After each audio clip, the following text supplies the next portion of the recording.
The United States' interest is to see the war end, and we want to do what we can to make it end. We're the only nation on earth that apparently can get both sides to the table to talk. I'm not here to insult anybody, but the United Nations hasn't been able to do it. There's no other country in Europe that's been able to do it.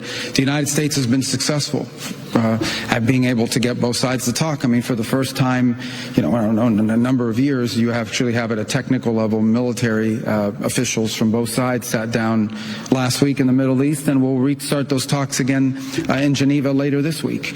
I think that's a very positive thing. That said, all we are trying to do is play a role if it's possible in reaching a deal. We're not seeking to impose a deal on anybody. We're not trying to force anyone to take a deal they don't want to take. We just want to help them because we think it's a war that's incredibly damaging. We think it's a war that's incredibly destructive. We think it's a war that never should have happened and should end as soon as possible.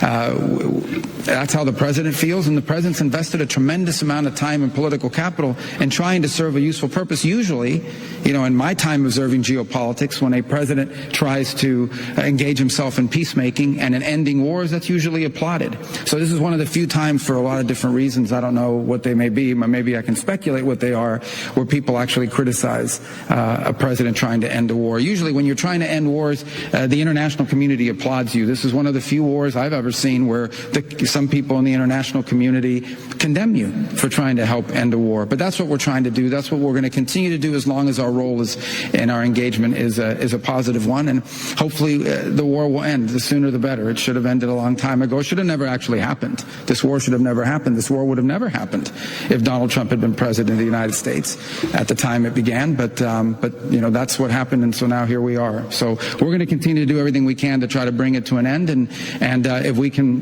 be successful at it, I think the world will be a better place. And if we can't, then unfortunately the suffering and the dying and the killing will continue. And that's not good for anybody, but that's where we find ourselves. So hopefully we can stop it.